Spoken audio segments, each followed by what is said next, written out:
Nous, avec Raz, notre tout premier meeting de Mélenchon, et le meeting qui nous a rendus mélenchonistes, c'était en 2016, place Stalingrad, à la création de quelques mois après la création de la France Insoumise. C'était vraiment le début de l'histoire de la France Insoumise. Et je vous propose qu'on fasse un petit nostalgie LM et qu'on se remate un petit peu pour faire la comparaison un peu entre le meeting de Saint-Denis, un meeting de lancement de campagne massif, à l'air libre, avec plein de monde, etc. et celui de Stalingrad qui a été notre meeting fondateur pour Raz et moi au final. On était dans la foule, on ne se connaissait pas, mais on a vécu les mêmes émotions. En plus, ça nous permet de faire un petit peu la comparaison entre le avant-après, quoi, finalement. Genre en mode à quoi ressemblait le lancement de campagne de Mélenchon en 2016. Qu'est-ce qui a évolué, qu'est-ce qui a changé dans les points de discours. Est-ce qu'il parlait de salaire et des aides-soignantes et de l'hôpital? Allons-y.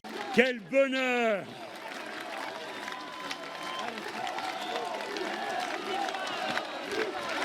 Déjà, il y a des têtes sur cette estrade qui ont un peu mal vieilli. Ah, ne commencez pas ces mauvaises manières.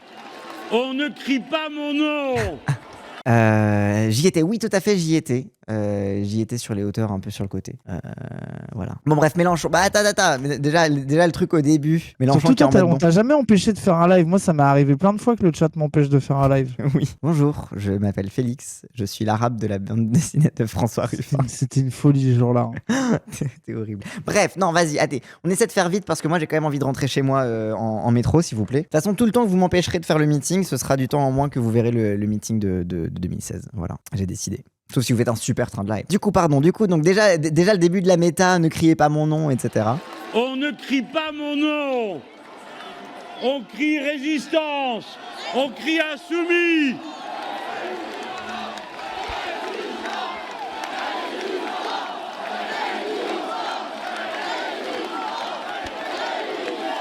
Et c'était marrant parce qu'à chaque fois, il y avait des gens qui lançaient un résistance et d'autres gens qui criaient président. Et ça se fait hey, Iran. Et du coup, genre, ça se perdait un petit peu dans la foule. Et je suis en mode, vas-y, on va faire genre, ils ont dit résistance, ça va. Moi, je criais Mélenchon. Ah, moi, c'est bon.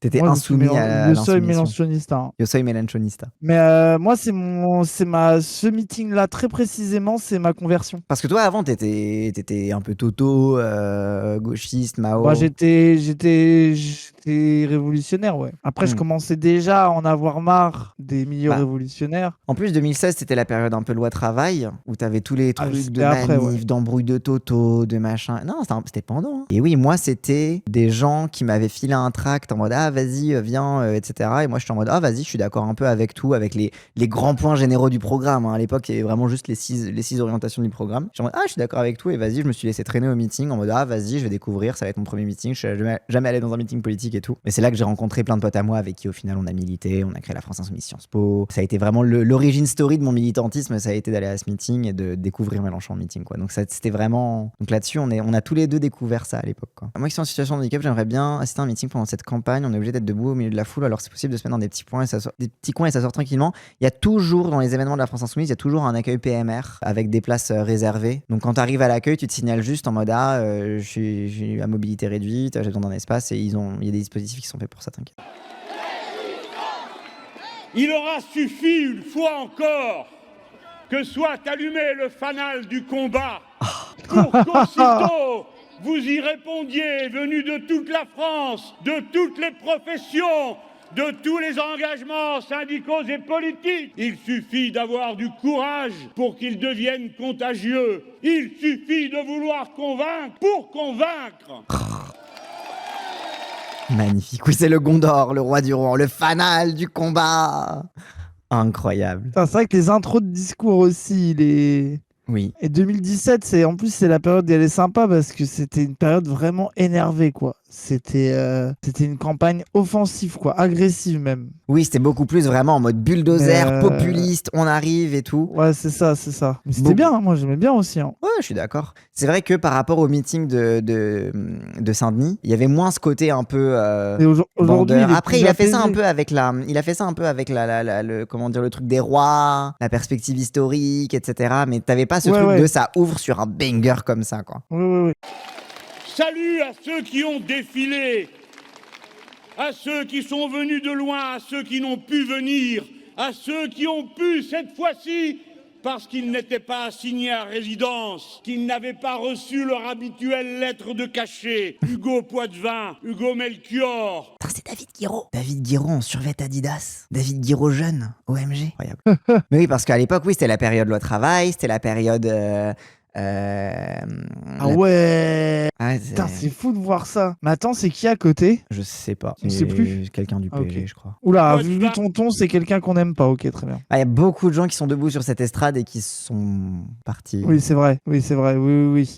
pour des raisons. Oui, il y a un peu tout, il y a douteuses. tous les racistes de merde. Pas que, mais... attends. Hugo Melchior, pour une fois libre. Mais oui, du coup, c'était le truc où, voilà, donc il y avait tous les trucs en mode. C'était le début de la méta éco-terroriste parce qu'il y avait eu la COP 21 à Paris et les militants écologistes qui étaient assignés à résidence. T'avais les militants contre la loi travail qui prenaient une répression de fou, etc. Il y avait ça aussi, quoi. Il était un peu en mode, bah, du coup, on salue les camarades qui n'ont pas pu être là parce qu'ils sont assignés à résidence, quoi. Oui, exact. Quoi, la exact. rêve Poitvin et Melchior, bah, c'est les deux gars qui étaient sous assignation à résidence parce qu'ils avaient milité contre la loi travail et tout, je crois. Je crois que c'était un truc comme ça. De pouvoir affirmer leurs opinions et de les défendre. Salut les déchemiseurs. Salut les petits... Des chemiseurs. Oui, c'était la méta arracheur de chemise dans les mouvements sociaux de Air France, où il avait dit que, bon, arracher la chemise d'un PDG, bon, est-ce que vous voulez qu'on parle Classique. plutôt de la vie des salariés, plutôt, bordel? Les déchemiseurs. Des déchemiseurs, incroyable. Salut les t-shirts sans costard. Salut les sans Rolex. Les étourdis à la grenade, les nassés désencerclés, les larmoyants au lacrymo, les têtes dures bien matraquées, les flash balais. Les flash Les flash balais. Les flash balais. Oh là là. Les déchemiseurs. Les flash balais. J'en peux plus. Incroyable, mais trop stylé. Mais après, en plus, en vrai, trop l'hommage direct à tous les gens dans le combat. Hein. C'est beau. Non, mais c'était trop bien. Oui, oui. Et les gens, ils me Daniel. regardaient mal parce que je fumais du shit aussi. Ah bon? Oui. Maintenant, tu filmes du shit à un rassemblement insoumis, les gens ils te regardent avec envie et te demandent si t'en as. C'est faux, vous êtes turbo straight edge, les insoumis. Arrête de mentir. essayez de Arrête, vous rendre un peu punk. arrête. Hier, ça Vos sentait bon quand même. Hein. sympathisants, il y a des jeunes, mais les Ah oui. insoumis, vous êtes à un niveau de straight edge. Ok, Andy Kerbrad pourra pas rattraper à lui tout seul toute votre réputation de Mais je straight parle edge. pas d'Andy.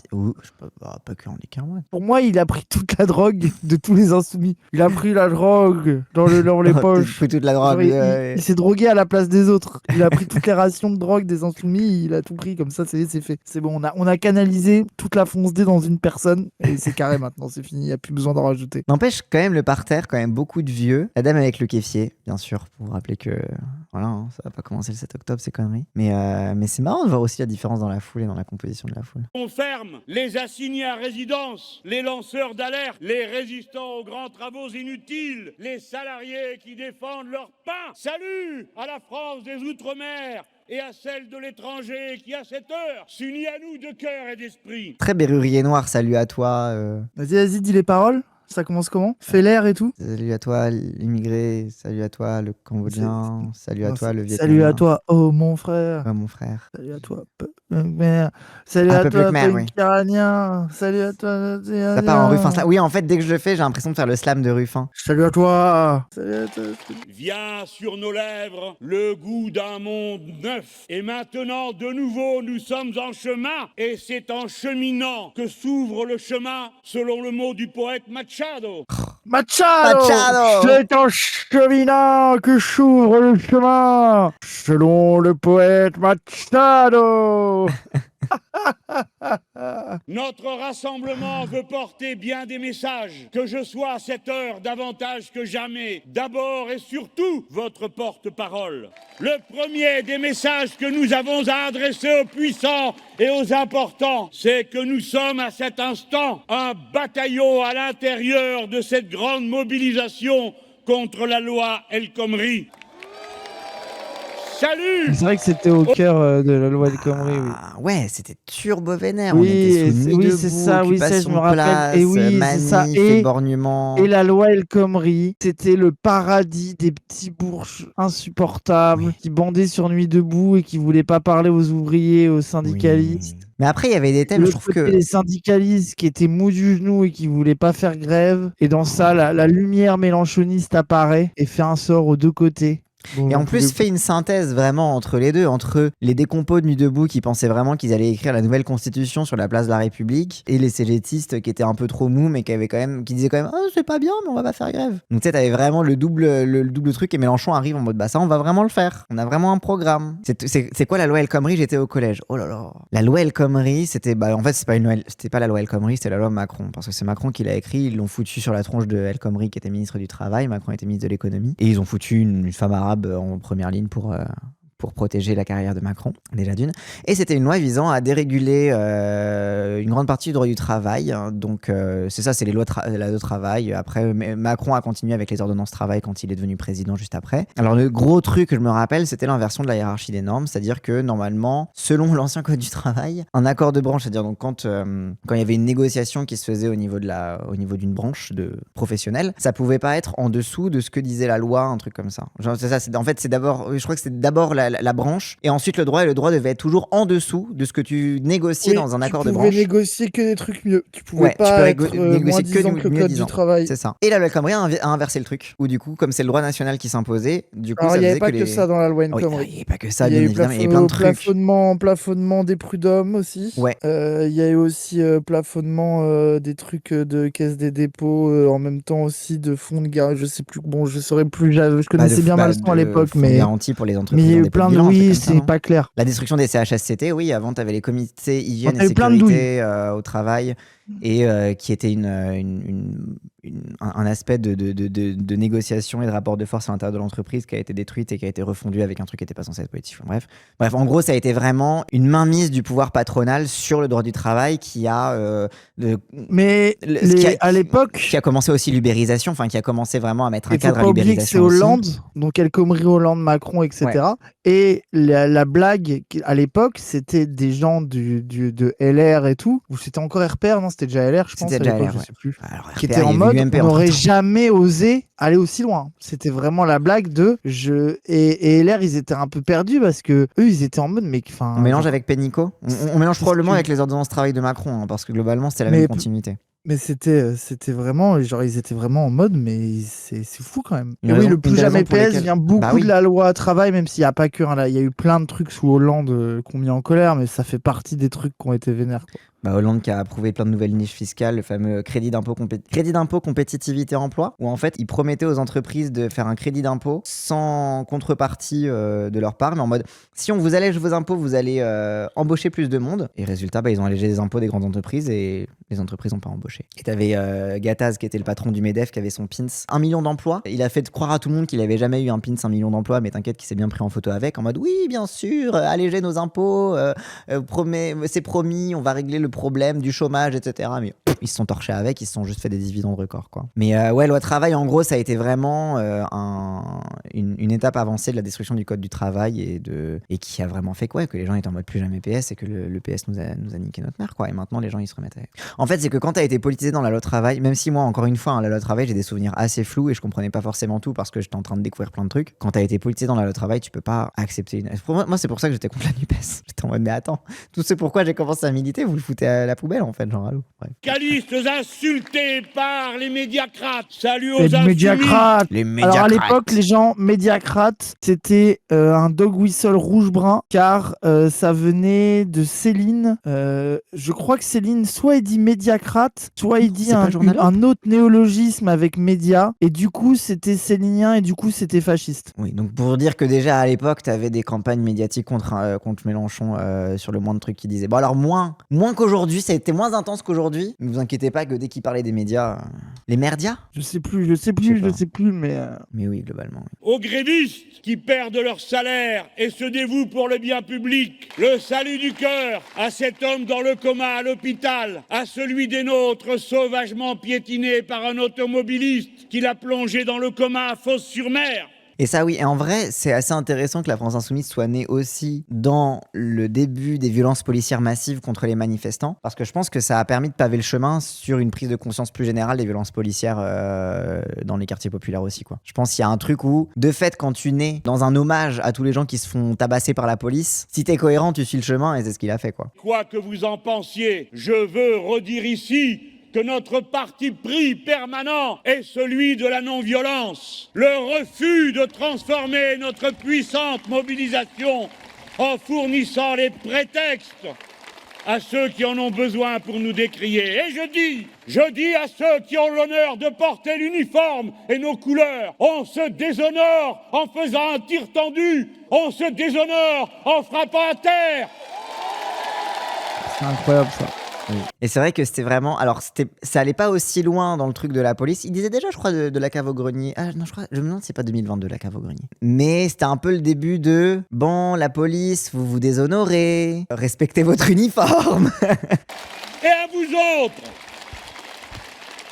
vous autres tous, je dis que nous sommes les non-violents. On se déshonore en cherchant à blesser ou à tuer parce qu'on veut y mettre le feu quelqu'un qui porte l'uniforme et qui obéit. Ah oui, c'est à ça... ceux qui donnent les ordres. Ah, Oui, ça, alors ça ça, avait pas oui. plu. Les gens qui connaissent pas l'histoire, c'est un mec qui a jeté un cocktail Molotov à une voiture de flic et la voiture de flic a pris feu, des flics sont sortis. Ouais, sur le canal. Et c'est pas sur le canal même, Saint-Martin. celui qui se fait moque par un flic en lui donnant des coups de bâton. Je crois que c'est un autre, ça. T'avais une image qui circulait partout de policiers en feu et je crois que c'est ça la bagnole qui a. Ah, ouais, c'est la bagnole qui a pour cramé. moi. Mais oui, Je ils crois sont que c'est vraiment la acharnés bagnole. sur la bagnole, etc. Oui, la etc. keuf mobile et le CRS en feu. Et là, c'était la keuf mobile ou le CRS en feu? Je crois que c'était le CRS en feu. Ah, peut-être, c'était Je crois peut-être que le c'était CRS alors. Ouais, je crois que c'était le CRS en feu, ouais. Je crois que c'était cette image-là. J'en ai dit c'est plus tard, j'avoue, là, je me rappelle plus assez. Je crois que c'était ça. À l'époque aussi, il y avait une méta un peu qui était, t'avais un mouvement autonome qui est ce qu'il est. Moi, j'aimerais bien un jour faire un live sur le sujet, un bilan de l'autonomie et notamment de la méthode militante autonome d'affrontement avec la police, etc., qui est quelque chose. Et t'avais c'était une l'autre méta un peu Taranis News de bandeurs d'émeutes, riot porn, qui était un peu insupportable, mais qui n'est pas à confondre avec le mouvement autonome réel d'affrontement avec la police, qui sont deux choses différentes. Mais du coup, Mélenchon qui se dressait contre ça, ça énervait beaucoup les autonomes, ce qui est normal, hein, mais bon. Oui. Ouais, bon, qui est étonné que Mélenchon condamne ça, quoi. Oui, de fou. Enfin, t'avais En fait, ce qui est intéressant, c'est qu'il y avait un peu plus le truc donnant-donnant, en mode tapez pas les policiers et vous, les policiers, tapez pas les manifestants, quoi. Mais en fait, très très vite, le rapport de force s'est inversé du côté de la police assez brutalement. Et en fait, les policiers qui pleuraient sur la haine anti-flic, très vite, ils ont pu éborgner à volonté. Et on a moins vu d'images de manifestants qui incendient des policiers et plus vu d'images de gens qui perdaient leurs yeux, quoi. Il est temps que cela desserre la main qu'ils tiennent sur nos gorges. Il est temps qu'ils cessent de s'obstiner et de vouloir caporaliser tout ce pays. Il est temps qu'ils retirent cette loi qui ne sert au bout du compte que quelques intérêts privés. Je dis bien quelques intérêts privés, ceux de la petite secte non représentative du MEDEF, car il n'est qu'une petite partie du patronat qui fractionnat. Bon lapsus, cela dit, le fractionnat. réclame cette loi indigne. Il faut retirer cette loi. Il est temps de renvoyer Cazeneuve se calmer chez lui. Bah oui, c'était Cazeneuve. Cazeneuve aussi, la loi permis de tuer. La loi qui a encore plus facilité aux flics le fait de pouvoir tirer sur les gens en cas de refus d'obtempérer, etc. C'était Valls Cazeneuve qui s'occupait de la répression et Macron qui écrivait la loi. Donc c'était vraiment, c'était déjà du macronisme en fait. C'était le PS d'Hollande, quoi. Oui, Rémi Fraisse, bien sûr. Rémi Fraisse. Il faut cesser que les 40 obstinés du gouvernement nous prennent tous à la gorge et veuillent nous imposer de force une loi dont personne ne veut, ni le peuple, ni les parlementaires. À chaque effort, ils montent en grade. Ils arrivent à menotter quelqu'un, lieutenant. Ils sortent leur bite, ministre de l'Intérieur. Je m'attendais pas au truc. Bref, c'était marrant. Quand ils ont raid l'hosto de la Pitié pour choper les manifestants. Oui, t'as des manifestants qui s'étaient réfugiés à l'hôpital de la Pitié-Salpêtrière et les CRS qui ont commencé à balancer du gaz lacrymo, etc. et à forcer les portes de l'hôpital pour les récup et les interpeller. Oui, je me rappelle, c'était horrible. Il faut que la motion de censure soit votée Non parce que nous l'aurions voulu, mais parce qu'ils ont décidé que c'était ou bien la motion de censure ou bien la loi El Khomri. Alors comme nous ne voulons pas de la loi El Khomri, assez de posture parlementaire. Votez la loi de censure. Oui, c'était le début de la Zumba 49.3. Hein. C'est passé par 49.3 ce truc au final. Oui. Hein. Et oui, c'est ça, et la motion de censure où les socialistes qui feront semblant Les d'être frondeurs, l'alternative à Hollande, Les d'être Hamon. des frondeurs, etc. Et tu te retrouvais souvent, tiens, il manque 2 socialistes. Oh bah. Ah bah tiens, c'est bizarre. Tiens, attends, mais à un si je fais le socialiste compte- près, il y avait la censure, mais non. Si on compte tous les Mais frondeurs, non. normalement la censure elle passe, mais il manque quelques voix. C'est Bah. bizarre ça, mais pourtant je croyais étrange. qu'ils étaient frondeurs. C'était horrible, c'était une torture. Oui, c'était horrible. Vous autres, entendez les appels que nous lancent ceux qui organisent notre... Le micro, il était bien calibré. Alors, il avait double micro. Hein. Il avait aussi le micro-cravate, les gens. Ça, la méta micro-cravate plus micro directionnel, enfin, je sais pas quoi, là. Ça a toujours été le cas. Hein. Mettez votre point d'honneur le 14 juin à répondre à l'appel des centrales syndicales du Front du Refus, la CGT, Force ouvrière, Sud, les organisations étudiantes.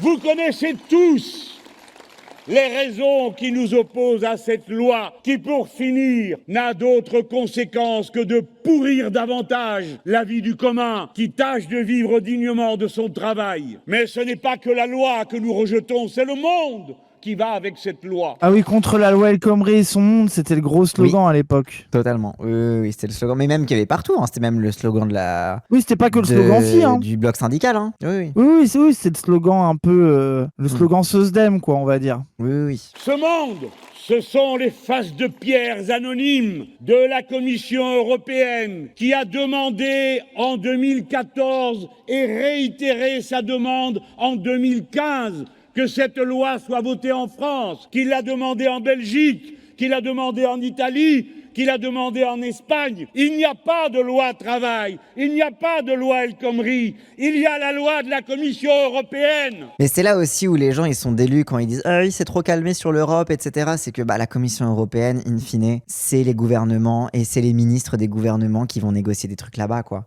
Donc en fait au final la Commission européenne c'est le prétexte facile pour dire ah ben zut on peut plus ah là là ils nous obligent à faire un truc de droite mais oui non, mais ça on peut pas c'était la grande s'opposer. Zumba socialiste aussi, les gens je pense qu'ils se rappellent pas que la Zumba socialiste c'était un peu de se décharger de tout sur l'Europe et de dire ah pour l'instant l'Europe ils nous obligent un peu à faire ça mais vous inquiétez pas, si on prend le pouvoir on pourra un peu changer l'Europe pour qu'ils obligent à faire d'autres trucs et t'avais une grande Zumba qui était à moitié un truc pour défendre l'Union européenne et dire en même temps que c'était pas leur faute, ils jouaient un peu sur les deux tableaux quoi. Ouais c'est ça. Soit c'était le truc parce que soit c'était pas exactement de leur faute, soit c'était bien parce que s'ils étaient au pouvoir ils allaient pouvoir obliger les autres, enfin c'était un peu tout le sous-entendu quoi. Oui. Je savais pas. Bah si hein, les gens. Il y a des conseils des ministres européens qui planchent sur les directives de la Commission européenne ou du Conseil de l'Union européenne, je sais plus. Et en fait, c'est un peu une espèce de jeu de billard à 3 bandes de les ministres négocient un truc, ils savent que ça va pas être populaire chez eux, du coup, le fait que ça vienne de l'Europe, c'est un peu un prétexte pour dire ah ben on n'a pas trop le choix. Et en fait, c'est juste c'est pour ça qu'en fait, donner plus de pouvoir à l'Union européenne qu'elle en a vraiment, c'est aussi un peu contre son camp. Et d'ailleurs, c'est pour ça que je trouve qu'en fait, la proposition de dire bah juste on désobéit au traité, on s'en bat les couilles, c'est plus pertinent que bander sur un Frexit qui nous permettrait de sortir de ces logiques-là, etc. Parce que bah ouais, les gens qui sont à l'origine de ces textes-là, c'est les gens de chez nous, quoi. C'est nos ministres à nous, quoi. Oui, c'est ça. On ne peut rien faire de bon et de juste pour le monde du travail sans commencer d'abord par sortir des traités européens, ceux qu'ont négocié Sarkozy et signé Hollande. En plus, Macron, il a fait que ça désobéir, il a jamais respecté la règle des 3%, il s'est rien passé. Mais bien sûr, mais tout le monde désobéit tout le temps aux traités économiques, certes, mais à tous les traités européens. Mais juste, en fait, c'est sur la gauche qu'on va utiliser la désobéissance aux traités comme levier pour essayer de les faire plier. C'est jamais à la droite. La loi El Khomri, c'est le monde du 49-3, exemple unique au monde où une loi est réputée adoptée du moment qu'il n'y a eu pas de discussion sur les amendements aucun débat parlementaire ni aucun vote. Bref, elle est adoptée si l'on a renversé le gouvernement. Le 49-3, c'est la quintessence de la monarchie présidentielle au service du capitalisme absolu. Et c'est vrai que le 49.3, maintenant, on est désensibilisé au 49.3, on est trop habitué. Mais c'est vrai que ça a été vraiment un choc quand la procédure du 49.3 a été lancée, en fait, par le gouvernement Hollande. Parce que t'avais vraiment un truc de quoi ils ont le droit de faire ça? Oui, mais à l'époque, c'est vrai en fait, la pratique existait déjà, mais c'est là où elle s'est beaucoup politisée comme un enjeu, quoi. Varoufakis, dans le stream d'Hassanabi, a justement dit qu'il a arrêté de croire à la démocratie libérale en Europe quand il est parti en Conseil des ministres et que le ministre allemand a juste dit que le vote ne devrait pas pouvoir changer la logique économique d'un pays. Mais bien sûr, mais c'est... Bien sûr. Mais l'Europe n'est pas une démocratie, les gens. Hein. À partir du moment où ton assemblée n'a pas de pouvoir législatif, ce qui est le cas du Parlement européen, hein, ils peuvent amender des trucs que propose la Commission, ils peuvent introduire des résolutions, donc c'est juste, ça n'a pas de valeur obligatoire, les résolutions, c'est juste l'Europe, diplomatiquement, pense ça. Voilà. Mais ils n'ont pas de pouvoir législatif. Le Parlement européen ne peut pas plancher sur un texte et le faire adopter pour dire que les services publics sont une exemption de l'interdiction des monopoles pensés par les traités européens. Ils peuvent pas faire ça. C'est que la Commission européenne qui peut proposer un texte comme ça pour le rendre obligatoire. C'est une dinguerie, n'empêche, quand tu étudies un peu l'Union européenne, en vrai, je comprends que des gens étaient un peu convaincus par l'UPR et étaient un peu en mode waouh, j'apprends des trucs et c'est une dinguerie, parce qu'en vrai, quand tu te penches un petit peu sur le fonctionnement de l'Union européenne, ça te matrixe très vite et puis tu peux très très vite vriller en vrai de vrai. Donc je comprends pourquoi autant de gens a vrillé sur l'UPR. C'est pourquoi vous ne ferez rien de bon si vous ne sortez pas de la Constitution de la Ve République, modifiée 22 fois, dont 20 sans l'avis du peuple souverain. Vous ne ferez rien de bon si vous n'instaurez pas le référendum révocatoire qui vous permet de contrôler vos élus tout au long du mandat et de les renvoyer à la maison quand ils vous trompent. Oh putain, Clémentine Autain, elle était dans la foule, elle était pas sur... Oh tiens, bonjour, ça va? Super, tu t'aimes bien le meeting? T'es contente? Coucou. Salut. La loi El Khomri, c'est le monde sans règles. Et c'est ce monde sans règles qu'ils appellent la liberté. Mais entre le faible et le fort, entre le patron et l'ouvrier, c'est la liberté qui opprime et c'est la loi qui protège. Mes amis, ce monde sans normes, Oui, ça c'est vraiment pour contrer aussi tout le discours de il faut libérer les énergies, le discours proto-macroniste de l'époque, quoi, en mode non mais la liberté c'est bien, le libéralisme c'est bien, gna gna, oui. Quel Zumba, putain, on en a tellement bouffé. Oui. C'était horrible, hein, les discussions avec les libéraux et tout. Ah Ouah, ouais. c'était une torture. Non, mais bah, la première des libertés, non, la liberté, c'est ce qui permet l'égalité. Et donc, en fait, il faut ubériser et laisser les gens se faire exploiter dans leur bagnole. Voilà.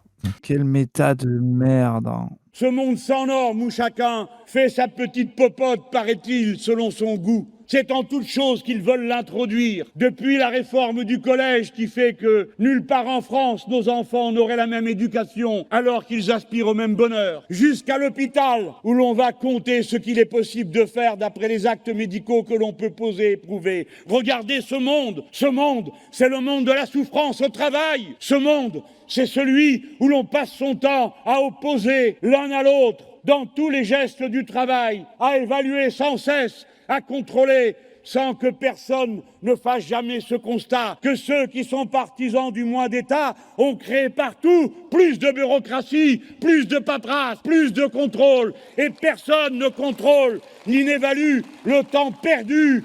Ouais, mais il a pas dit salaire en fait. Donc, ce que Mélenchon n'a pas dit sur la place Stalingrad en 2016. Ah bah c'était un peu, c'était la méta, hein, Oui. déjà. Après Oui. la vraie méta de l'époque, c'était plus drapeau français, pro-flic. C'était le populisme de gauche aussi. Moi, Ah oui. on s'engueulait Oui, avec oui, les oui, communistes en mode non, mais il est pas marxiste parce qu'il a pas parlé de Marx et qu'en fait, le populisme de gauche, c'est Oui, du oui, c'est vrai. Puis néo-réformisme, c'était problématique blablabla. aussi parce que c'était nationaliste. Oui, c'est nationaliste, c'est bonapartiste.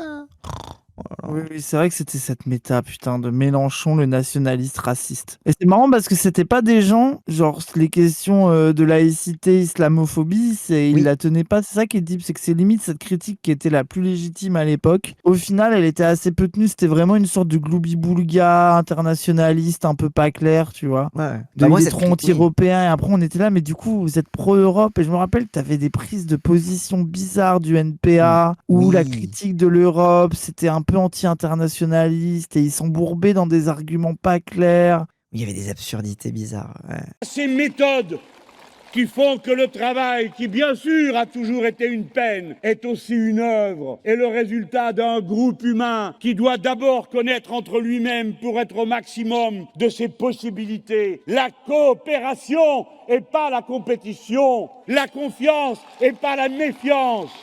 Alors oui, vous ne ferez rien de bon si vous ne libérez le travail dans l'entreprise des contraintes de la bureaucratie, de l'exigence permanente des financiers qui veulent que vous crachiez des... Il a dit les financiers antisémites. Ah, à l'époque, ça disait pas ça encore. Ah oui, En alors... tout cas, c'était pas très Si. répandu, je crois. hein. Il s'était déjà pris une sauce, sa toute première, c'était Moscovici, exactement. Moscovici, à un moment, il a dit, ça me au dit sujet un de truc. Moscovici, il ne parle pas français, il parle la langue de la finance, de la finance internationale, un truc comme ça. Et Moscovici a dit, il dit ça parce que je suis juif et c'est antisémite. Et c'était pareil sur le thème idem, de la crise de la dette européenne, austérité, crise grecque, etc. Je crois que c'était autour de la Grèce, un truc comme ça. Et oui. Non, de la Pierre, ils ont un nom, il a un nom, il a une adresse, un truc qu'a repris Mélenchon après. Mais le fait de dire que le problème, c'est pas le monde de la finance comme dit Hollande. Le problème, il a un nom et il a une adresse. C'est Mullier, c'est Arnaud, Oui, et il c'est donnait machin, des etc. noms de grands patrons, etc. Ouais, c'est ça. Et ça leur avait pas plu, ouais. de l'exigence permanente des financiers qui veulent que vous crachiez des résultats à 2 chiffres pour les taux de profit, là où il suffirait de faire son travail bien, c'est-à-dire au rythme auquel la nature et la Quand même, tu te rends coopération... compte quand même qu'il y a des gens de gauche qui sont en mode oh là là, c'est vraiment la haine de dire le problème, c'est les financiers qui veulent vous exploiter. Et t'as des gens de gauche qui sont en mode c'est évidemment un dog whistle antisémite. C'est fou quand même. Hein. Il vous parle d'emploi et jamais du travail, sinon comme une servitude. Et quand il vous parle du travail, il ne vous parle jamais des métiers. Et vous avez des macronades qui sont alors possibles. Ah, les La macronades. macronade.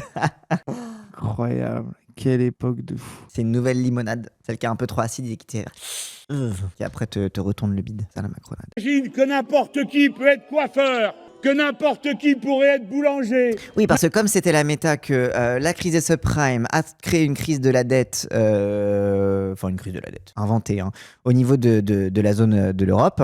Et du coup, il y avait le chômage qui avait augmenté. Du coup, oh là là, il faut absolument trouver de l'emploi. Et du coup, tous les libéraux qui étaient en mode non, mais t'as pas besoin de formation pour être coiffeur, suffit de libérer les énergies et ubériser tout. Et puis de toute façon, c'est pas de la qualification, c'est des trucs c'est des métiers de pauvres, oui. voilà, il y a pas de qualification, quoi. Oui, exact. Putain, mais le nombre de Zumba qui nous ont Ah ouais, enfilés. Hein. C'est une folie. Et après, ça a culminé avec lui qui dit il suffit de trouver la rue pour trouver un travail. C'est vraiment, ça a toujours été le même discours, la même idéologie, quoi. En fait, c'est bizarre de voir ce discours de Mélenchon parce qu'il dit un peu en mode c'est le monde qui vient et c'est le monde des Macron et du PS, etc. Et maintenant, on est dedans, quoi. Genre, t'as même des gens dans le chat qui savent même pas c'est quoi le travail parce qu'ils sont politisés après, parce qu'ils sont jeunes, qu'ils ont toujours connu Macron. Genre, c'est terrifiant un peu quand il... N'importe qui pourrait être taxi, n'importe qui pourrait être enseignant. Non, ce sont des métiers et c'est la personne qui en est dépositaire dans ses divers aspects. Elle l'intègre dans sa chair, son sang, son esprit, ses mains, sa pensée. Encore ne vous ai-je parlé que de la souffrance au travail, mais il y a celle que l'on voudrait honteuse et cachée, celle du chômage. Combien de fois faudra-t-il encore supporter qu'on vienne montrer du doigt tous ces gens qui ne demandent qu'à bien faire et à se rendre utiles, qui sont riches de tant de qualifications, d'amour et de dévouement pour les autres? Combien de temps va-t-il supporter qu'on les montre du doigt, qu'on les espionne, qu'on les surveille, qu'on les appelle au téléphone, qu'on les contrôle par Internet, même quand ils n'ont pas les moyens de se payer l'abonnement? Combien de fois va-t-il falloir répéter que 50% des chômeurs ne sont pas indemnisés? Combien de temps va-t-il falloir répéter qu'il y a 8 millions de travailleurs pauvres? Combien de temps va-t-il falloir répéter qu'il Et y a maintenant, c'est pire, les 8 millions, vous pouvez augmenter le chiffre, voilà. 30 000 enfants qui n'ont pas un toit sur leur tête? Comment allons-nous faire entendre la clameur du monde du travail de ceux qui veulent faire et qui disent qu'il y a une discussion à avoir, non pas sur la meilleure manière d'essorer le tout venant, mais sur les conditions qui font que 565 personnes chaque année meurent au travail, 1 millier au total si l'on ajoute ceux qui meurent sur leur poste. Ouais, mais il a pas dit les aides-soignantes et il a parlé que des morts au travail, donc vraiment, il a pas assez parlé de travail, je trouve. Voilà. De travail avec ceux qui meurent des maladies professionnelles. Voilà la discussion qu'il faut avoir sur le travail. Comment peut-on en faire plutôt un lieu d'épanouissement et de bonheur plutôt qu'un lieu de souffrance et de peur? Que de cette place, notre appel aille au plus loin dans chaque maison et dans chaque esprit. Écoutez les gens. Écoutez les gens. C'était tellement... ce meeting, c'était tellement une révélation. Oui, de fou. C'était...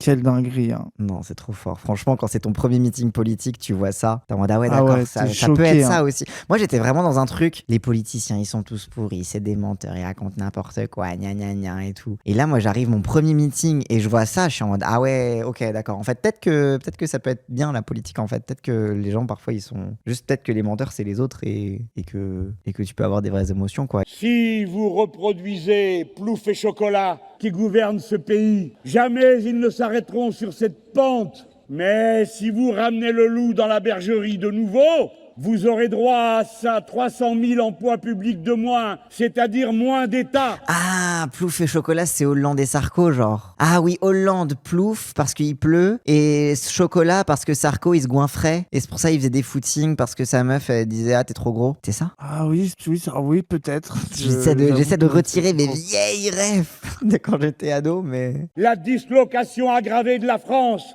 les soins en moins, les enseignants en moins, le savoir en moins. Vous aurez encore plusieurs milliards offerts au MEDEF. Voilà ce que vous réserve le bon monsieur Juppé. Ou bien celui qui est là et qui attend son heure, dont vous devez vous rappeler qu'il est de loin le plus dangereux parce qu'il est le plus déterminé, monsieur Sarkozy, dont vous avez déjà eu le hors-d'œuvre. Monsieur Sarkozy. Bon, vous avez déjà eu le hors-d'œuvre. Oui, c'est vrai qu'il y avait la méta où Sarkozy il réfléchissait. Oui. C'est la méta Oui. Nicolas revient. Oui, on a oublié ça. Mais à l'époque, Sarko, il avait eu des affaires judiciaires, mais il n'était pas mort dans le film comme Ouais. aujourd'hui. Et il y avait un peu une méta de est-ce que c'est son comeback? Oui. Et t'avais toute une partie de la droite qui était, globalement depuis le début du mandat d'Hollande, hein, depuis au moins la manif pour tous, qui était en mode Sarkozy, reviens. Et il y avait un peu une guerre entre les sarkozystes et les non-sarkozystes à l'intérieur de l'UMP, et avant que l'UMP devienne les Républicains. Ceux-là ont prévu 100 milliards de coupes dans les services publics, là où nous Ça disait Juppé élu au premier tour, Juppé quel immense bozo. Oui, alors qu'au final il a même pas gagné sa propre primaire et c'est Fillon qui y allait, quoi. Mais oui. voyons de mettre 100 milliards pour relancer l'action et l'activité. Ils ont prévu la fin des 35 heures à travailler 39 heures sans augmentation de salaire. Ils ont prévu la fin du CDI. Ils ont prévu la dégressivité des allocations chômage. Ils ont prévu le travail forcé pour les bénéficiaires. Et encore, Ah mais exact, si ça- exact, c'est vrai que putain, je l'avais oublié, la primaire de la droite. Tu viens de me rappeler Oui. ça, Master, mais oui. Quelle Où Sarko indignité. s'est fait rouler Quelle dessus par indignité. Fillon, mais bien sûr, Nous oui. sommes sur le service Et en fait, public. c'est le début de la fin de Sarko. Oui. Parce que Exact. Fillon s'était montré comme incorruptible face à Sarko et qu'il avait dit oui, t'as des affaires judiciaires et Sarko qui était en mode quelle indignité. Et après, du coup, c'est Fillon qui a eu une affaire. Et d'aucuns diraient que c'est Sarko qui s'est vengé sur Fillon avec le truc des costards et tout. Putain, j'avais zappé. Bah oui. Il vient de résumer les demandes à Macron. Oui, là, il vient de résumer les demandes à Macron jusqu'à le truc du travail forcé pour le RSA. Hein. Déjà à l'époque, le fait de forcer les gens à travailler s'ils sont allocataires du RSA. Non, c'est une folie. Hein. ne suffisait pas. Une fois que vous aurez été bien pressé, voici le champion du monde de la glande lacrymale, monsieur Pierre Gattaz. Le champion de la glande lacrymale, Monsieur Pierre Gattaz, avec les C'était- bras écartés. C'était le patron du MEDEF, les gens. C'était celui qui Le disait champion Oh, de la glande on lacrymale. paye trop d'impôts, c'est pour ça on aimerait tellement embaucher, mais on paye trop d'impôts, Ah le là patron là, mais est quelle époque. Ah ouais. C'est le vraiment en patron du mode MEDEF. Gattaz, le fantôme. Mais en plus, Gattaz, attendez, je vais vous remontrer sa tronche pour les gens qui ont oublié, mais il avait vraiment une sale tronche. Hein. En plus, il était un peu bossu, bizarre. Ah oui, oui, vraiment, genre, c'est un personnage de BD, mais Oui, il de y a fou. trop de patrons droitards qui sont des personnages de méchants de BD. Faut que Baconnet dessine ce mec. Genre, Et c'est voilà. vraiment. Le pins 1 million d'emplois qu'il a fait croire qu'il Ah n'avait jamais ouais, porté. ah ouais. Et on est d'accord que c'est lui qui a convaincu Hollande pour le CICE Oui. ou je suis fou? Oui, c'est lui. C'est en échange du crédit d'impôt compétitivité emploi. Donc, c'est en gros un crédit d'impôt en échange de quoi la France serait compétitive. Il promettait 1 million d'emplois à la France. Le million. Voilà, globalement, le CICE a coûté aussi cher à la France que si on avait filé de la thune directement à tous les gens qui étaient au chômage. Je crois que c'était un Oui, truc oui. comme ça, mais genre les chiffres, ils étaient mirobolants. Enfin, ils le sont toujours parce que le CICE, je crois qu'il existe toujours en plus. C'est partie des trucs sur lesquels on n'est jamais revenu en arrière, quoi, globalement. Quand nous voyons cet énorme gâchis, je suis sûr que comme moi, vous vous dites, mais puisqu'il y a besoin de moins de travail pour produire davantage de biens, n'est-il pas temps de réorganiser de fond en comble la civilisation humaine? Et voici ce que j'ai à vous dire de plus important que tout. Au-delà du moment que nous vivons, il y a tant à faire. Il y a tant à faire parce qu'il faut tout changer. Il faut tout changer parce que nous sommes d'abord et avant tout, quels qu'aient été nos votes, quelles que soient nos appartenances politiques, nous sommes des êtres humains. Et l'humanité s'est mise elle-même en danger sous les coups du capitalisme et du productivisme. L'humanisme qui était toujours là et qui faisait encore une fois criser les communistes. Ils disaient, ils parlent d'humanisme. Il n'y avait pas encore la ligne Bono à cette époque-là, ce Dog C'était- Whistle, non? Non, le Dog Whistle, Ligno Bono, c'était C'est 2022 après 2017. Alors non, Il commence plus tôt? ça commence à la campagne législative. Ça commence au moment même où Daniel Obono a une circo gagnable. Et que... Non, enfin, en tout cas, peut-être pas publiquement, mais je sais que moi... Ouais, les Kuzmanovic ont commencé à péter un câble à ce moment-là, quoi. Bien sûr, certaines personnes qu'on a vues tout à l'heure sur l'estrade, là, qui se sont barrées depuis, mais c'était les premiers à dire oui, quand même, il y a la ligne Bono, gna et Exact, tout. Genre, exact. ils se sont barrés avec Kuzmanovic. Ouais, après ça. elle est devenue grand public au fur et à mesure dans ces années-là, jusqu'au climax en 2022. Vous allez faire C'est 5% à cause de la ligne Bono. C'est ça. Après, je crois que 2019, déjà, avec la marche contre l'islamophobie, Kuzmanovic commençait déjà à parler. Oui, c'est ça. Quand Kuzmanovic s'est barré et qu'il a accusé la secrétaire générale de la France Insoumise à l'époque d'avoir couché pour réussir, en croyant que ça allait faire de lui un sympathique personnage, c'était le jour de la convention des Européennes, je me rappelle très très bien. Et c'est à peu près le moment où les Kuzmanoviciens sont sortis du bois et ont commencé, donc au début de la campagne européenne, vraiment, et on commençait vraiment à dire globalement la France Insoumise, ça part à volo depuis qu'ils sont que sur le sociétal et qu'ils parlent et qu'il y a la ligne Bono qui l'a emporté, quoi, globalement. Oui, El Famoso Societal, etc. C'est ça. Que nous font maintenant les rufinistes pour nous proposer des trucs de droite à la place. T'as la même époque que Tatiana Ventose. Non, Tatiana Ventose, elle avait quitté le PSG un peu avant 2016, ou alors début 2016, un truc comme ça, mais en gros, au moment de la loi travail, elle était en mode vas-y, je me concentre uniquement là-dessus, avec à l'époque le fil d'actu et tout. Et elle est jamais revenue. Elle dit qu'elle avait été approchée apparemment pour la campagne de 2017, je sais pas quoi, mes couilles. Mais elle s'est barrée à l'époque du PSG, la France Insoumise n'existait pas encore. Je veux dire qu'à notre façon, à nous autres les têtes dures, le monde du travail, nous célébrons la journée de l'environnement car le 5 juin est la journée de l'environnement. À cette heure, à Bure, défilent les lanceurs d'alerte et les militants de l'antinucléaire contre le site d'enfouissement des déchets. Je leur adresse votre salut Ah, je me depuis rappelle cette... que j'étais là en mode pourquoi est-ce qu'il fait le bobo sur le nucléaire là? Ça m'énervait à l'époque déjà. Mais c'était la grosse J'étais lutte, en ouais, mode de Bure. oh là là. Tout ça Oui, pour oui. draguer les écolos, je me rappelle. Bah, non, oui, pour draguer Non, les non, écolos. mais Après, il était déjà Après, écolo, j'étais oui, encore oui. plus productiviste à l'époque. Mais Oui, toi, t'étais vraiment. Oui. aujourd'hui, je me suis assagi. Alors que moi, je me rappelle, j'avais des potes insoumis qui achetaient des capsules de iode. Oui, non, mais alors ça, non, mais Parce qu'ils ça, étaient là, c'est traumatisés votre qu'il y avait, paranoïa. Hein. qu'il y avait une centrale nucléaire en amont de la Seine et que ça pouvait faire une catastrophe, etc. Les insoumis qui achètent des capsules d'iode parce qu'ils ont peur de l'hiver nucléaire. Non, mais vous êtes fous. Hein.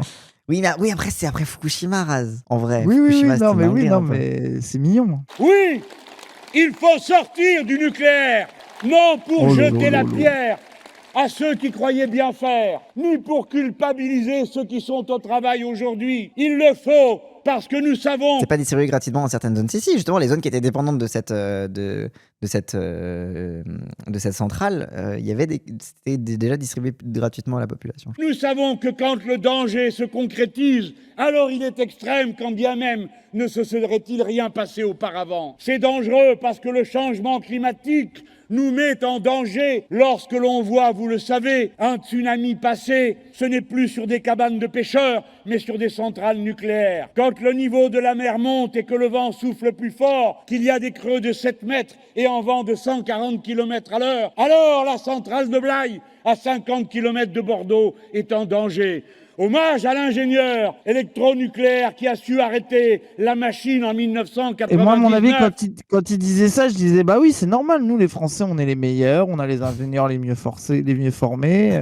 Oui, on a des bons ingénieurs qui vont arrêter la centrale avant la catastrophe, tout va bien. On a les meilleurs ingénieurs nucléaires du monde, c'est ultra basé, vive le nucléaire, quoi.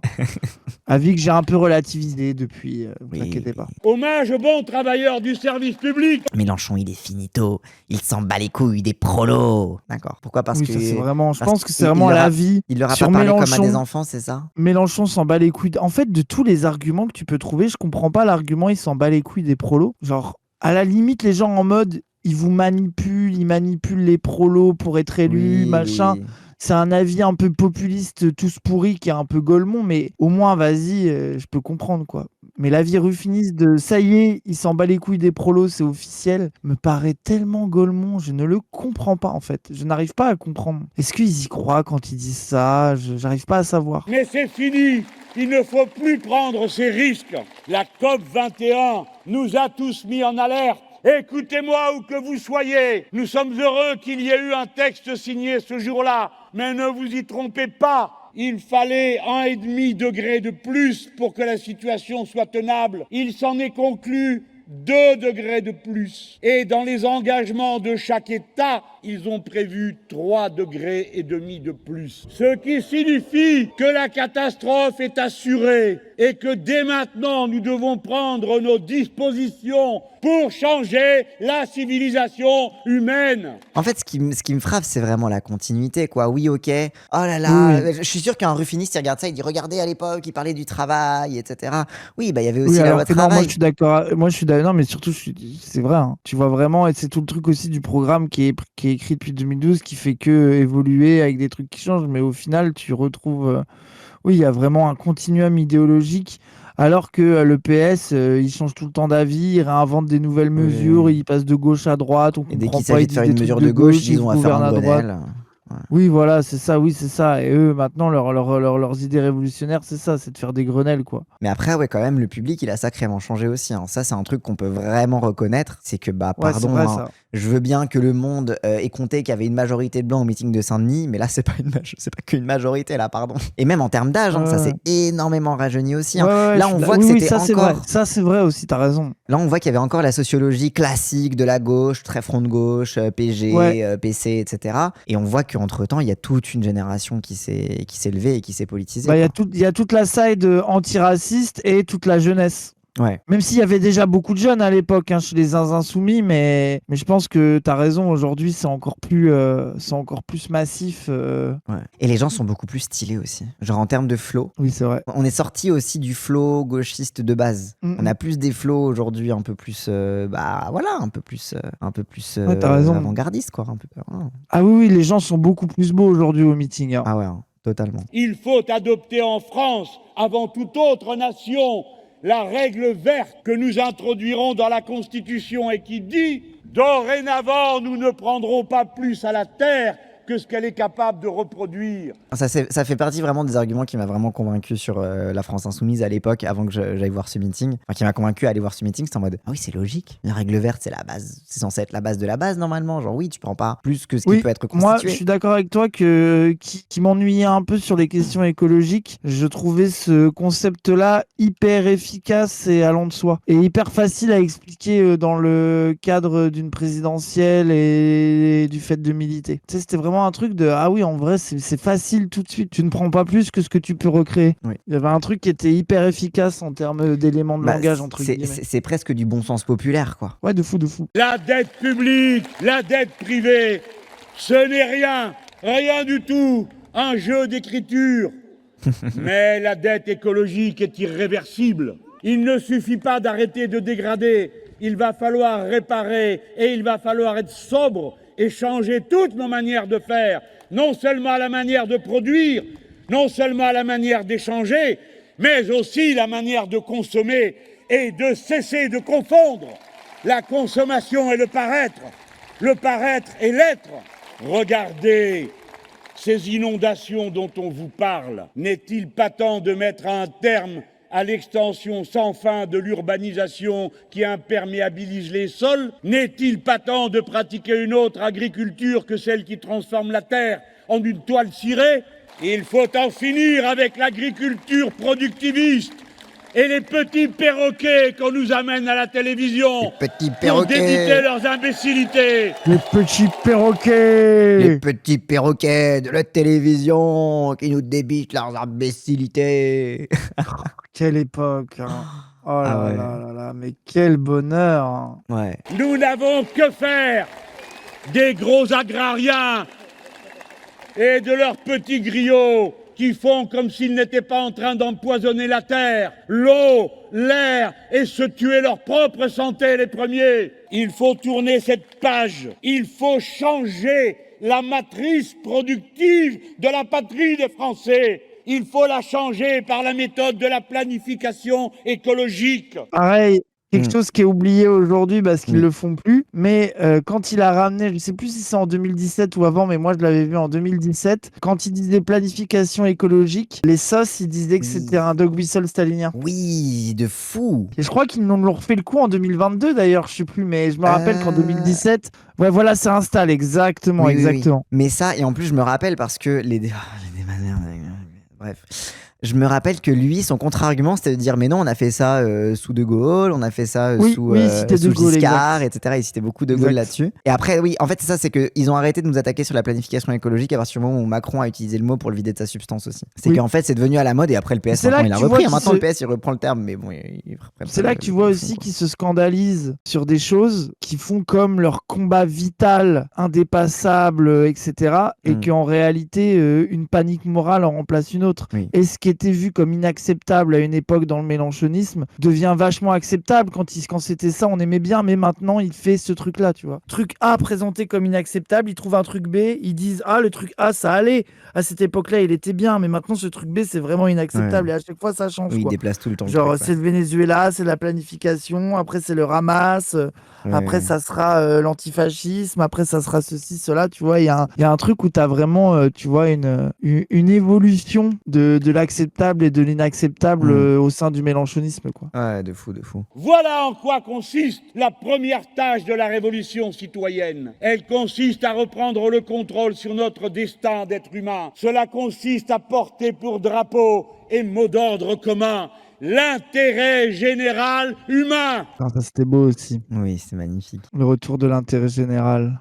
Il faut un programme qui soit un programme pour la planète. Tout le reste n'est que bavardage et perte de temps. Nous avons perdu un quinquennat concernant le nucléaire. Nous avons perdu un quinquennat concernant les pesticides. Nous avons perdu un quinquennat concernant le changement des méthodes de l'agriculture et combien d'autres choses. Et en fait, c'est vrai que quand il réfléchit, est-ce qu'il pourrait encore avoir un discours aussi... Parce que c'est vrai qu'en 2017, le programme était axé autour des urgences, donc urgence écologique, urgence démocratique, etc. etc. Et c'est vrai qu'aujourd'hui, bah oui, on parle encore d'urgence, mais tu sais, t'as moins le truc de ça va arriver, on a encore le temps de changer. C'est plutôt en mode, bah là, la catastrophe, elle est sur nous et comment on fait, quoi. Genre, je Oui, pense qu'il y a un maintenant, c'est truc, presque plus de la gestion, je sais pas comment Ouais. dire, genre... Oui, c'est comment faire avec la catastrophe plutôt que comment éviter la catastrophe, quoi. Il a fallu 10 Ouais. ans, hein. En 10 ans, c'est tout, quoi. Oh, trop triste de s'en rendre compte, ouais. C'est en vrai, de vrai, ça fait trop bader, quoi. Il faudra mettre les bouchées doubles, car il faudra faire en 5 ans ce qu'il aurait été souhaitable de faire en 10. Et bah, du coup, en 10, non, a été détruit encore plus. Eh bien alors, vous m'avez entendu. Vous avez compris le niveau d'exigence. C'est pourquoi 2017 doit être vécu par vous, qui, comme moi, croyez que la démocratie est le commencement et la fin de toute chose. Vous qui pensez comme moi que les bulletins de vote sont les balles de nos fusils. Vous qui pensez comme moi... Les bulletins de que- vote, oh là là là là. C'est... Il avait déjà une manière de t'intégrer au truc et tout. Oui, Oui, c'est déjà hyper inclusif. Oui, de fou, de fou. Le truc de prendre les personnes un peu une par une. Moi, c'est ça que j'avais aimé aussi, c'est le truc de. Moi, ce qui me fascinait, c'est que moi, j'étais d'une culture un peu. J'étais d'extrême gauche, mais avec une culture un peu méprisante, avec le côté un peu bébête, anarchiste, horizontal, etc. Mhm. Et j'aimais bien un peu la verticalité, et je trouvais ça hyper malin, sa manière d'inscrire les militants comme acteurs politiques, tout en réussissant à être lui-même une figure hyper forte et presque léniniste, enfin pas léniniste, tu vois, mais un truc. Et j'étais fasciné comment il avait réussi à réconcilier la possibilité d'avoir un peu l'homme providentiel, l'homme fort et presque une forme pas d'autoritarisme, mais ouais, D'autorité. un truc presque bonapartiste de gauche, j'en sais rien, tu Hmm. vois. Avec le fait d'inscrire en permanence les gens comme acteurs politiques et comme et sur un pied d'égalité avec les cadres, etc. Ouais. Et même si c'est pas totalement vrai, tu vois, tu vois, la France Insoumise n'est pas un parti horizontal où il y a pas de chef, tu vois. Hmm. Mais tu vois tout ce truc même de moi je me rappelle un truc qui m'avait marqué qui paraît un peu anecdotique aujourd'hui mais le n'attendez pas les consignes. Oui. Ce genre de truc, tu vois, il y avait vraiment un truc et ça c'était le truc dont les gens rigolaient sur la France Insoumise, le mouvement gazeux, c'est pas un parti, c'est un mouvement, etc. Dans le contexte de l'époque, moi en fait je trouvais ça hyper malin. Je trouve que ça répondait dans un moment où l'angoisse des gens à nuit debout c'était de si les syndicalistes ils avaient le droit de rentrer, ce truc de mort des partis, mort. Et aussi en 2017 le truc qui faisait le plus débat, mais moi qui me convainquait plus que tout, c'était le rejet du clivage gauche-droite. Ouais. Et le rejet même Ça, de oui. l'appellation. Ça veut dire qu'à l'époque, quand tu étais insoumis, tu refusais de te faire qualifier de gauche. Ça veut Oui. dire que tu avais un truc de c'est la fin de la gauche Mm. et tu ne veux plus te réclamer de la gauche. Et ce qui était marrant, après c'est que quand Hollande, tu comment se venais réclamer de la du gauche, mouvement quoi. Toto, la base du mouvement autonome, la phrase c'est de détruire la gauche. Alors en réalité, rien à voir avec le mélenchonisme, parce que c'était détruire les partis. Et en fait, Mélenchon, si t'es un Toto solide, en réalité, Son c'est mouvement celui reste qui un a parti, empêché ouais. le plan autonome de destruction de la gauche chez lui, puisqu'il l'a sauvé. Donc c'est même, je pense que le pire ennemi historique du mouvement autonome français, c'est Jean-Luc Mélenchon. Le nombre de gens comme moi ou comme d'autres que tu connais qui se sont fait rattraper par la culotte par Mélenchon par rapport à ça. Mais moi, j'y voyais par rapport à mon parcours maoïste libertaire, d'extrême gauche et de recherche de révolution sans trop y croire, je le trouvais vraiment malin, quoi. Ses angles, son point de vue du truc était contradictoire avec beaucoup de choses que j'avais défendues, mais était dans une continuité stratégique, en fait. Et c'est pour ça qu'on s'amuse toujours quand il dit oui, chez les insoumis, il y a des communistes, il y a des socialistes, et à chaque fois ici tout le temps, et même des anarchistes, et même des libertaires, etc. Mais en fait, je pense que c'est... Parle de moi. Oui, il parle de toi. Mais je pense là-dedans aussi, il y avait cette idée libertaire que je trouvais dans ce que nous expliquait souvent, ce qu'on nous expliquait sur la planification écologique, où maintenant c'est beaucoup plus précisé. Maintenant, quand il parle de communalisme, d'une gestion beaucoup plus, enfin, tu sais, genre de ce truc-là où pour moi le communalisme, ça appartient vraiment à l'histoire de l'anarchisme dans le grand sens du terme. J'ai jamais été très au clair sur les théories anards, etc. Mais je sais que ça, au moins, je sais qu'il y a plein d'anards qui me parlent du communalisme, par exemple, tu vois. Et genre, typiquement, ça fait partie des trucs où c'est un truc qu'il a toujours dit et qu'au fur et à mesure de sa pratique et de son travail politique, il a de plus en plus intégré et rendu concret. Et en fait, pour moi, c'est ça, c'est l'écosocialisme. L'écosocialisme a des composantes anarchistes dans sa façon de faire, quoi. Alors moi je suis pas d'accord avec toi. En fait, oui, ça fait partie de la famille de l'anarchisme, mais moi j'aimais pas trop les anarchistes. Moi j'étais plus habité par les points de vue autonomistes, un peu autonomes et même autogestionnaires, bien plus que l'imaginaire anarchiste, qui moi est relié dans ma tête beaucoup plus à des organisations anarchistes, tu vois, FA, oui, etc. oui. Qui pour moi est pas exactement la même chose. Même si c'est des gens qui se réclament aussi de trucs autogestionnaires, autonomes, etc. hein, bien sûr. Mais pour moi, le mouvement anarchiste français, il est relié à l'anarcho-syndicalisme et à des mouvements politiques bien établis, tu vois. Oui. L'écosocialisme, c'est l'un du socialisme libertaire à la base, donc oui, Martine Biard, elle venait de là, hein, typiquement. On regarde les dernières minutes. Vas-y.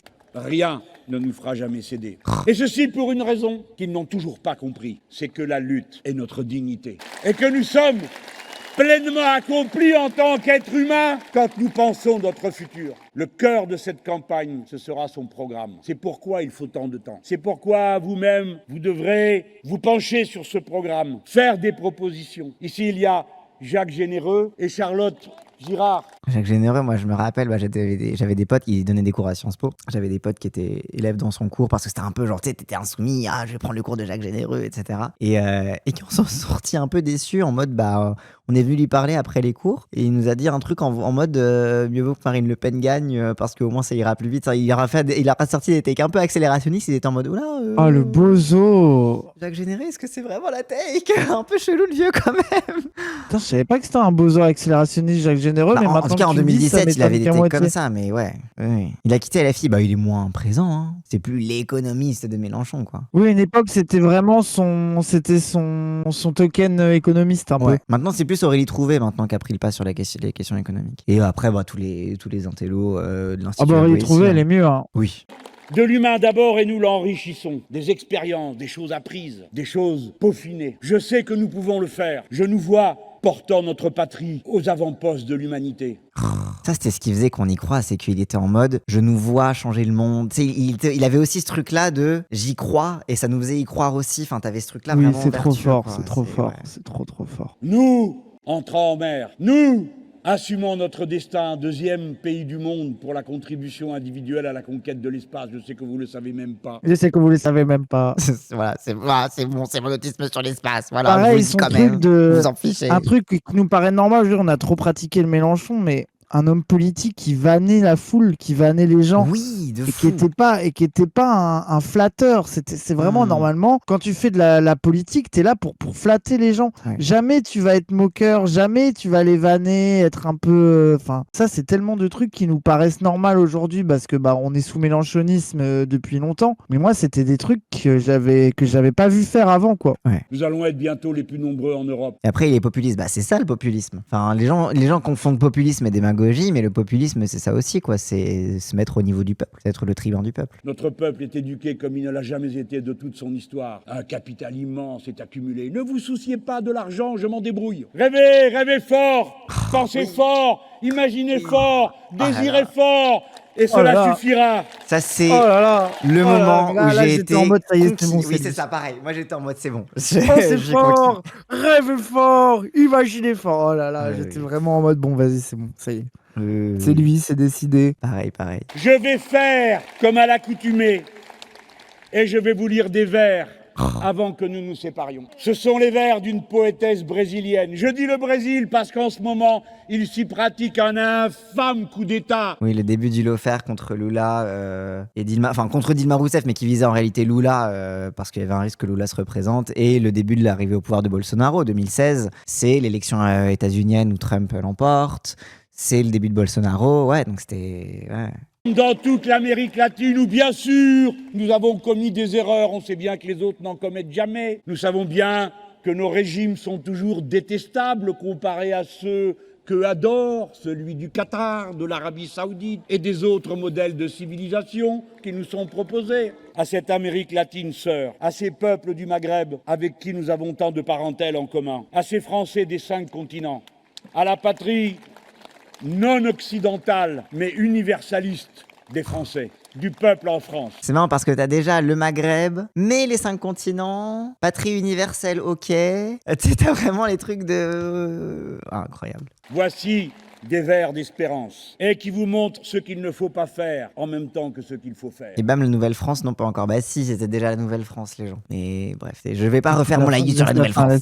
Laisse la fin. Oui, pardon, je dis rien. Il meurt lentement, celui qui ne voyage pas, celui qui ne lit pas, celui qui n'écoute pas de musique, celui qui ne s'est pas trouvé grâce à ses yeux, celui qui rêve d'être milliardaire, ce qui est obscène. Il meurt lentement, celui qui détruit son amour-propre, celui qui ne se laisse jamais aider. Il meurt lentement, celui qui devient esclave de l'habitude, refaisant tous les jours les mêmes chemins, celui qui ne change jamais de repère, ne se risque jamais à changer la couleur de ses vêtements, ou qui ne parle jamais à un inconnu. Il meurt lentement, celui qui évite la passion et son tourbillon d'émotions, celle qui redonne la lumière dans les yeux et répare les cœurs blessés. Vis maintenant, risque-toi aujourd'hui, agis tout de suite, ne te laisse pas mourir lentement, ne te prive pas d'être heureux. Voilà à vous tous ce que nous allons ramener dans notre cœur. Ne doutez pas de vous, ne doutez pas de votre pays.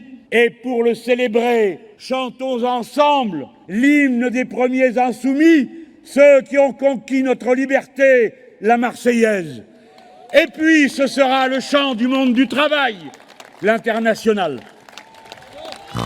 Et là, moi, le truc là où il dit, où il fait son poème Oui. sur l'art, la musique, le Moi, truc. j'ai j'étais en chialé mode, à ce ah oui. moment-là. Oh, J'étais en mode bon. non, c'est trop. Mais moi, c'est pareil, le fait de dire des poèmes comme ça. Mais pas juste des poèmes en mode, oh, vas-y, je vais lire un vers de Victor Hugo parce qu'il y a des jolis alexandrins, tu vois, mais vraiment des trucs qui touchent au cœur, quoi. Alors, c'est un truc, c'est pas juste des poèmes pour lire des poèmes, c'est vraiment en mode pour donner un souffle au combat, quoi. T'es en Ça, mode, pareil, tu sais tu vois, pourquoi moi, tu te bats. j'étais- C'est pas pour un SMIC à 1600 ou je sais pas quoi.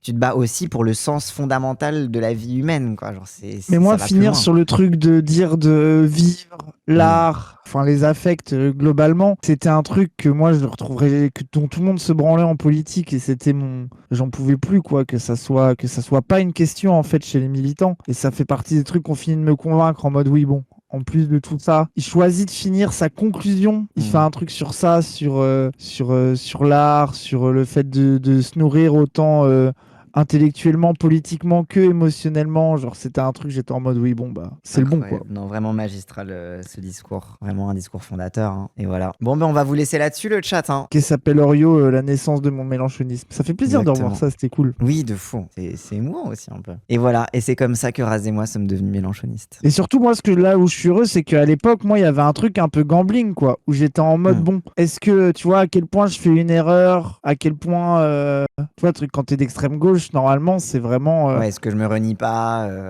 Bah oui, Ouais. les sauces qui appellent aux élections, c'était voilà quoi, c'est tout ce contre quoi tu t'es construit quoi. Donc passer le pas de dire vas-y je vais voter pour lui et plus que tu sais pas voter en mode utile quoi, en Oui, mode oui. vas-y je vais go je in choisis dans d'y le croire, fait. quoi. Ouais. Ouais voilà c'est ça. Et l'avenir m'a donné raison donc je suis content. Oui. Oui, pareil, hein, moi je sortais de mon truc un peu en mode petit bourgeois, je voulais être journaliste et j'étais en mode, moi c'est le gamble, c'était ça, hein, c'était en mode, bah je vais militer pour des idées auxquelles je crois, le truc que j'ai toujours méprisé jusqu'ici dans ma vie et j'y ai trouvé. Oui toi t'aurais pu des avoir amis, une l'habitude famille. de journaliste progressiste. Oui. Mais qui trouve ça un peu sale de trop assumer des idées et que c'est un peu vulgaire quoi. Ouais. Belle campagne à vous, ce n'est que le début. On va encore vivre des dingueries, on va encore vivre des discours magnifiques, on va encore vivre des moments de joie, des moments d'espoir comme on n'a jamais eu. Et voilà, ça va être beau. Hop, et avant de partir, n'hésitez pas, si cette vidéo vous a plu, à liker, commenter, partager comme d'habitude, ça aide à faire tourner l'algorithme. Et si vous voulez me soutenir financièrement, n'hésitez pas à cliquer sur le lien Stream Elements qu'il y a dans la description de cette vidéo. Allez, cette fois je vous laisse.